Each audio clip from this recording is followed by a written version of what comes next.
in the Corner office event. And I think we're just allowing everyone to get in here. Still see some people joining, which is great. We had a really big registration, so we're excited to have everyone joining us today. Looks like everyone's able to get in, so thank you for joining us. And this is our Cats in the Corner office series. And everyone, I am Lacey Niemeyer-John, and I am the Director of Alumni Career and Professional Development. So we appreciate everyone being a part of the call today, whether you are a Wildcat or not. And we are really excited to have our alumna, Kathryn Bertine, join us today for our Cats in the Corner office conversation. So I'm happy to be here. Thank you for having me, Lacey. Yes, we're so excited. For those of you who haven't joined us before, Cats in the Corner office is an online series where we bring in our highly accomplished University of Arizona alumni and distinguished faculty and staff. And we have conversations about careers, around leadership, and how we can pull little tidbits and tips from their success stories into our own. And so we partner with our Arizona bookstores for these events, and we are excited to have some of our gear featured. So I see Kathryn is wearing some Arizona gear. Yes, you can put your own and show your Wildcat pride at the bookstore at shop.arizona.edu. And this conversation, again, is going to be recorded and will be archived on our website to access on demand. So if you need to leave or you missed it, that's okay. We'll have the link sent out to everyone. And after the discussion, we'll take questions from the audience. So you can go ahead and put those into the Q&A feature at the bottom of your screen. And we'll hopefully get to as many as we can. But we wanted to get started with some highlights from Kathryn's career. And this is going to take me a while because Kathryn is so accomplished as an athlete, as an author, as a documentary filmmaker, and as a professional cyclist. She raced 5 years on the pro circuit for the UCI World Tour teams. And off the bike, she is a journalist. She's an author of 4 nonfiction books, and I may or may not have a couple that I'm getting through. So they're excellent. She's fantastic at her craft. And she has been a columnist, an author, and a senior editor for ESPN. And as an advocate for equality in women's sports, Bertine and her activism team, Tour Entier, succeeded in petitioning the Tour de France for women's inclusion and constructing a Le Course des Tour de France in 2014. And her award-winning documentary film, Off the Road, The Passion, Pitfalls, and Power of Women's Professional Cycling debuted in 2014 and is still screened worldwide today. In 2017, so just a couple years later, she has been so busy. She founded and now serves as the CEO for the Homestretch Foundation, which is a nonprofit here in Tucson, which provides free housing for female professional athletes struggling with the gender pay gap and fights to change the system. So Kathryn holds a bachelor's from Colgate University, and she came to the University of Arizona to get her master's in fine arts and creative writing. She is a native of Bronxville, New York, but lives here in Tucson, Arizona. So we are so excited to have you here, Kathryn. Thank you for joining us today. It's an honor. Thank you, Lacey. I am such a proud U of A alum, so this is just a joy for me to be here with many guests. Perfect. Well, and Kathryn, I know that your book has just come out, Stand. And I follow you on social media, and you are so busy. You're doing podcasts, you're doing interviews and traveling. So we just really appreciate you taking the time, and congrats on all the success. And we're really, really grateful for the time that you're going to spend with us today. Oh, thank you. No, it's great. It's great to be here. And yeah, I've been busy, but luckily it's been the good kind of busy. as opposed to the kind that makes you want to tear your hair out because you feel like you're just bouncing off the walls. So far, so good. Good. Well, Kathryn, you allowed us to show one of the videos that tells us a little bit about your story and a little bit about Homestretch. So we're going to go to the next slide here, and hopefully this video will show. And if it doesn't show for everyone, we'll send out the link. Sometimes it gets a little choppy with the internet connection. So let's try it. Let's try.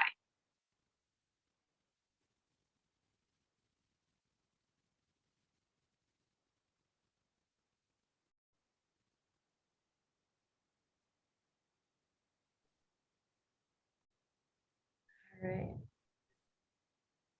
I don't know if everyone can hear it. I can't hear it yet. I can't hear it yet.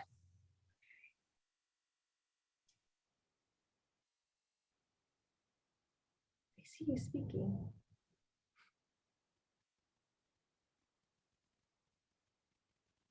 Yeah, I can't hear it on my end, but you know what?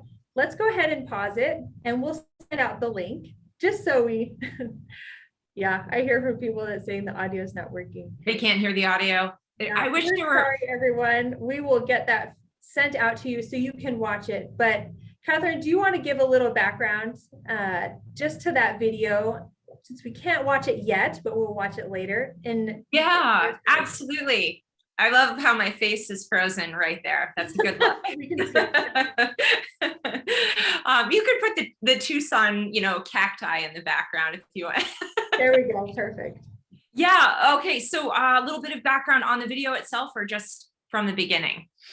Yeah, let's just go into the beginning and tell about your journey, and you can talk about the Homestretch Foundation and kind of what that video says about the Homestretch Foundation and your passion and your purpose within that organization. Yeah. I'll give you a brief recap that when I came out here to Tucson for the creative writing department's MFA program, which is 2 years, and I concentrated on nonfiction writing because it's really a wonderful hybrid of journalism and creative writing. And I knew that I wanted to go into journalism, so I chose the U of A because they have such a fantastic program in creative writing. And I thought I'd be out here for 2 years and get my degree and then head back east. Well, that was about 23 years ago when I came out here in 98, So what drew me into the desert and to Tucson, first of all, I loved it in all regard. It was, to me, Tucson was a big city because I came from a small town in New York. And yet it also had this small town feel to it as well. And I love that. So I fell in love with the area. And I did not know that on this journey, I would also develop a passion for cycling. I was an athlete growing up in a gazillion different sports I was exposed to as a kid. And I became a figure skater and a rower because ice and water are everywhere in the Northeast. And, this is not the case in Tucson. So when I got out here, I knew that I still had that passion and drive, and I love working out. So I had to find something. And I joined the UA Tri-Cats Club for triathlon. And fast forward a few years later, I segued from triathlon into road cycling. It happened to be the strongest discipline of the 3 sports for me. And I'm giving you the short version of that because there were some years in there as to how that actually happened. And so here I was, cycling, loving racing. But because I got to the sport a little bit later, I started road cycling in in 2007. I was 31 years old. And that was considered pretty old, pretty late, late to the game of sports. But I was so gripped by the sport, and I wanted to see if I could take it to the professional level. And during this time also, I was working in journalism for ESPN. And that was just such a great experience, a great ride in many ways. So here I am in this sport, but yet I'm also wearing the hat of journalism. And there were so many inequities that were happening in cycling that did not make sense to me as an athlete or a journalist. all the sports that I played growing up, boys and girls and men and women had access to the same, things, rinks, boats, fields, courts, whatever it was. And then I got over to cycling, and there were so many antiquated traditions at play. Like, women could only race half the distance as men. Women weren't invited to all the same races that men were. And at the professional level, the women were earning a fraction of the prize purse that the men were earning. And of course, my journalism side was going, why is it like this? And there were no good answers. I didn't know this at the time, but that is where the paradigm shift. I was becoming an activist. I just didn't realize it immediately in 2007. But that's kind of what started me down this path a little bit. And I didn't realize that my background in writing and journalism would be such a critical asset to being able to step into activism and being able to articulate what was happening, what was going on, how can we fix it?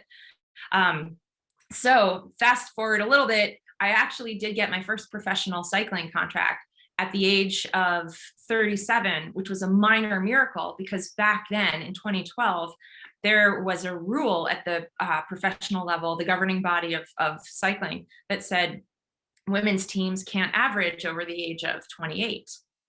And we were like, what? This doesn't make sense, especially in endurance sports where women actually excel in their 30s and 40s. So again, the activism side, like, why is that? What is that rule? Why is it there? We need to make that go away, right? So for the next 5 years, I raced professionally.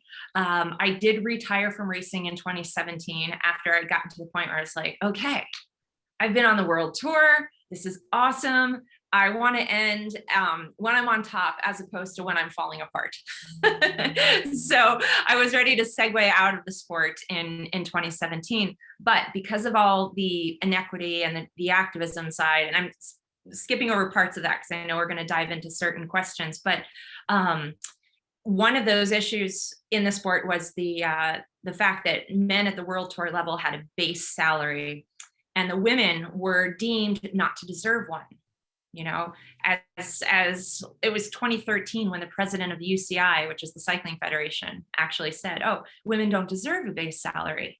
So very nonchalantly. I'm like, what? This is crazy. So I knew that we had to change that. It also affected me personally because 2014-15, when life threw challenges at me, here I was finally racing at the World Tour, but I also had to work 2 to 3 other part-time jobs just to make it, just to get by, because I was being paid so very little.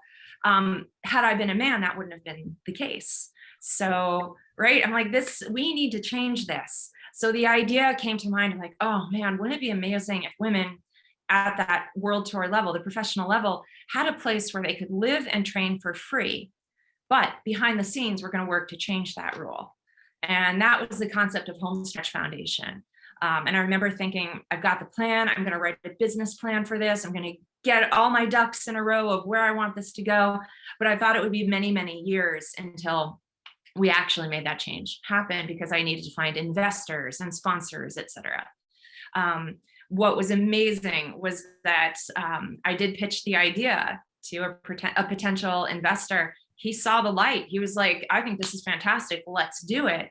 And in December of 2016, so pretty much at the start of 2017, we opened the Homestretch Foundation, which is here in Tucson on the east side. And I love it. I love it. I love that it's here. And I'll tell you why it has to be here. But we opened this establishment. It's a 1 main house and 2 guest houses that can sleep up to 8 people very comfortably, not crammed in there like you're a kid at summer camp. This caters to full-grown adults who are professional athletes.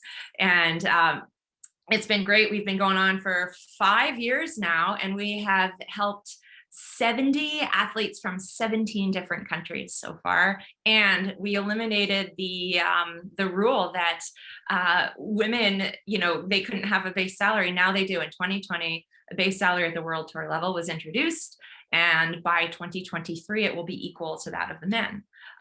Because apparently making it all equal at once was a little bit too frightening for the UCI. They had to build this into three years. But note, I'm laughing, and humor is a very important part of activism. so that we don't beat our head against the wall. So that's a little bit of the journey in the condensed version of how Homestretch came to be. And the reason that it's here in Tucson, Lacey, is because we have a mecca for pro cycling here in Tucson.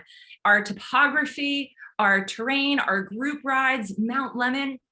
For those of you who don't know pro cycling, and I assume many people probably don't, we have so many pro athletes who come here from across the world to train during the fall, winter, and spring. No, not summer. No one trains here in the summer. But that's good. They're all out at their races anyway. So, you know, Homestretch needed to be here because it's the right place. And it just makes me so proud too that, you know, I refer to Homestretch not as my foundation, but our foundation, the our being Tucson's. So oh, I love a little bit of the journey. Well, and you know, throughout that journey, right, and you can read in your books, and you really do exemplify that bear down spirit, that grit, where you just don't give up. And I love that about your story. And you know, I remember we were emailing back and forth, and I was like, Kathryn, you're crushing it. It's great. And you're like, thank you. It's so much better than being crushed. I'm like, oh my gosh, you're amazing.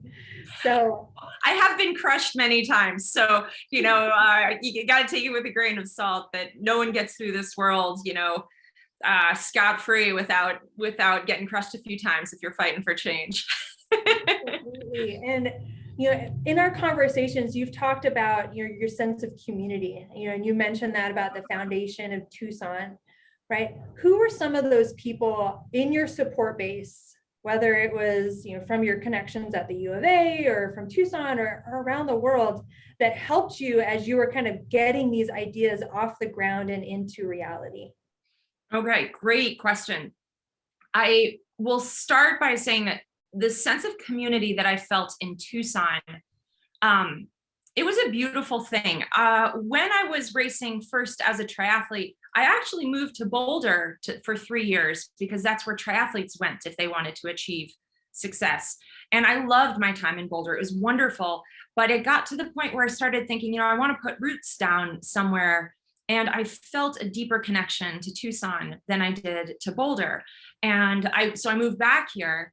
And part of that connection for me, it came from the fact that I graduated from U of A, but I was so immersed in the cycling world, but it wasn't really about cycling. It was the fact that the people that I rode with and trained with, and we have many group rides that happen in Tucson, my training partners and my friends were, you know, doctors and dentists and lawyers and car mechanics. And then all of a sudden, these people became my friends, but they also became such an integral part of community. You know, everyone that I just named, you know, dentists, doctors, lawyers, realtors, they're all from the cycling community, and we support each other. We kind of have each other's backs, you know, all tied together from a bicycle, but it's really so much more. And I think that this type of sense of community lives in other areas in Tucson too. It's not just the cycling area, it's whatever your niche might be. There's something beautiful about that. And I think that it's not just Tucson, but you know, wherever you might be these days, whether it's an interest or a hobby or a passion that you have that, you know, exemplifies a potential source of community, you know, explore that, because it's amazing who you connect with, you know, people who have a shared interest in what you do. Of course, I didn't know any of this. I had no idea that getting on a bike would, you know, bring this dynamic shift of how I now live my life and who I associate with. But it's a really beautiful thing. Yeah. And, you know, I just love, in our role right now in the Alumni Association, we get to connect with all of these Wildcats, and the power of connection is just so important. And especially when you're looking for that support, as you're doing something that's really hard, right? I mean, Kathryn, you've established yourself as this spokeswoman for women equality in professional cycling. And that is probably sometimes not a very easy place to stand. not taking your own word, right? And, thank you for that. I appreciate that. I'll just keep putting it up during the event. Dude, just keep holding it. And I saw someone in the chat. That's great. No, it's halfway through it. So yes, it's a great book. It's fantastic. So. Oh, that's awesome. Oh, that's so cool. Thank you. That's so cool. Thank you. Thank you. No, I'm honored. I'm really honored. Thank you. Oh, sorry. The question. We watch activists, and there's a lot of activists in sports right now, depending on which professional league you're watching, and there's a lot of different causes that people are bringing up and using their platform to cause attention to and cause conversation around. But there's challenges. So can you speak and describe some of the specific challenges that you face in your specific passion and platform for professional cycling? Yeah, absolutely. For me, and again, I'm going to put this at the time frame of roughly 2009, right? Because I got into cycling around 2007, but by 2009, there were enough inadequacies in the sport that I wanted to speak up about this. And so around 2009, I started reaching out to UCI, which it's like what FIFA is for soccer, UCI is for cycling, Union Cycliste Internationale, based in Europe. Lots of white men in power, at the top of the Women's Sporting Federation. So, I started reaching out to them saying, hey, listen, I have some ideas. I've got a business plan. We need women's equity, and we need to make this happen at the Tour de France, which is the one race. Pretty much everybody in the world knows that Tour de France is a bike race in France. So we need to target the biggest event in the world. And of course, I was sending emails, I was trying to call. No one returned any of my calls or emails. And that was an indication to me that, okay, either I'm doing something wrong or I have to figure this out. And eventually I learned that it's because I was one lone voice, as opposed to, many voices. And so I kind of filed that away and thought, okay, maybe if I can get to the pro ranks, maybe I can rally the sisterhood of the tribes so that we can, rise together and use our voices together. That was still a few years away, but I kept trying, I kept poking the bear, like, hey, listen, we got to do this. We got to fix this. And it really, in my mind, I thought that it made perfect sense. I also thought, oh, everybody's going to agree, like women deserve equal opportunity. It didn't even, I never thought that anybody would actually have a problem with that. I'm like, aren't we evolved? Aren't we to that place where women can have equal access? And boy, was I wrong. So, so many areas where I think we expect opposition, things like social media trolls, that's their own special demographic, right? But what really floored me was the pushback that I was getting within the sport. For example, my director of the first pro team that I was on, who was a woman, I thought she would be really, really on top of this and being like, yeah, absolutely, speak up, stand out, let's do this. And it was the opposite. She felt, no, if you bring attention to the problems in the sport, we're going to lose sponsors. Nobody's going to want to be a part of this. So be quiet, keep your mouth shut. If you don't, I'm going to bench you. Which you did for my second year of pro racing. And that was something really to mentally unpack, that a woman didn't share the same views, but also somebody who was clearly in a position of power above me could have such an effect, right?